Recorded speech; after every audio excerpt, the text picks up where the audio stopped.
Hello guys, in this video we are going to talk about derivatives or differentiability. Remember that we are just only talking about functions, real functions of real variables, of one real variable, okay? Let's see, what are the objectives? Okay, we will try to understand the definition of differentiability at a given point and in general. We will try to learn how to calculate derivatives. We will put some example and even if maybe it's too soon, we will try to give the definition of higher order derivatives. For sure, if we are going to do this, we are going to need some algebraic manipulations, calculus, and we need to know how to work with complex expressions. Not so complex, don't worry, don't be scared. Okay, what is the derivative of a function at a given point? Okay, we are going to say that a function, remember, real function of one real variable. We are going to say that this function is differentiable at a given point A if this limit exists. Look at the limit, look at the shape of the limit. The limit is when x approaches this value in which we are trying to see if the derivative exists or not, okay? X tends to A. On top, you have the difference, the distance, okay, be careful, it's not the distance, but it's the subtraction between the function and the value we are trying to reach, divided by the x minus a, okay? So it's a quotient, and for sure, if you just try to replace directly, as I want you to do, you will obtain 0 over 0. 0 over 0. If I change x by a, fa minus fa, it's 0. When I change x by a on the denominator, a minus a, it's 0 again. So 0 over 0 indetermination. So you need to resolve this indetermination somehow. Okay? We will see that we can solve it really fast. Okay, when this limit exists, it's called the derivative of this function at a. And it's going to be denoted like f prime at a, okay? This notation. When the function is differentiable at any point, we just say it's differentiable. I'm not specifying at which point is derivable, okay, or differentiable, okay? Normally I say the function is differentiable at 3. If I am saying that the function is differentiable, it means that it's differentiable at any point of the domain, of course.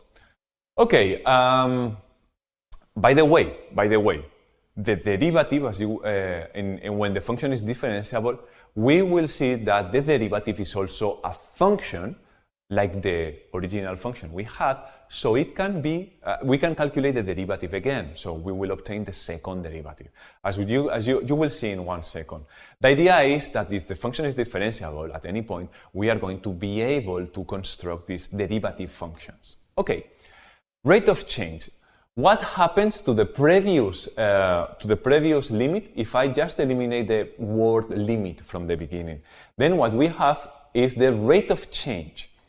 Is the slope we have when we move from x till a, given point x and a, and the function will have like a straight line, and this is the slope of this straight line. By the way, this is used in order to calculate many things. But let's return a little bit to the definition of limit. Normally, we are going to use this definition of limit, of the derivative, sorry. We are going to use this definition of derivative, but we can change something.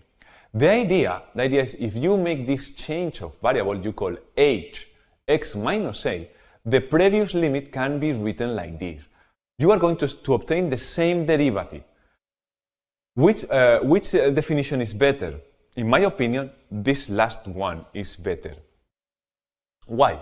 Okay, because in this limit, is h tends to 0. It does not depend on the point we are going to, and the real number a does not appear in the variable of the limit. It means here you have the x, and x is approaching a, but in this case, h is always going to 0. And as you can see, this is just the function evaluated at a and the function evaluated at a plus h. Okay? In my opinion, this one is better. Still, if you replace h by 0, you are going to obtain 0 over 0 in the termination. Okay, example. I know, it's an easy example. Probably you know perfectly what is the derivative of x squared. The answer normally it's everybody knows, and this is 2 times x. Okay, you have the solution at the bottom of this slide. Okay, anyway, let's find it. We are going to consider a point, any point, a in the real numbers. Okay, remember that we are going to think that a has a specific value, but you can later think that a can be any number. Okay, so the derivative of the function at a, by definition, is the limit when h approaches 0 of the function at a plus h minus the function at a divided by h. I just copy from the previous slide the definition and put it here. Now it changes. Okay, which is the function? The function is x squared.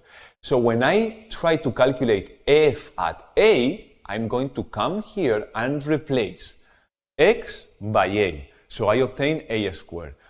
And what is f at a plus h? You need to go to the function and change x by a plus h. And this is what I did here. Okay, I hope you understand. It's just applying the definition of the function we are trying to calculate. Okay, so I have a plus h squared minus a squared divided by h. What happens if I replace h by 0? 0 over 0 again. Let's simplify. Do you know how to calculate a plus h squared? I hope the answer is yes. But this is the basic calculations we need to apply here. Let me recall that a plus h squared is a squared plus h squared plus 2 times a times h. Where the a squared has gone in this step, remember that a plus h squared is a squared plus h squared, and the a squared has disappeared with this one.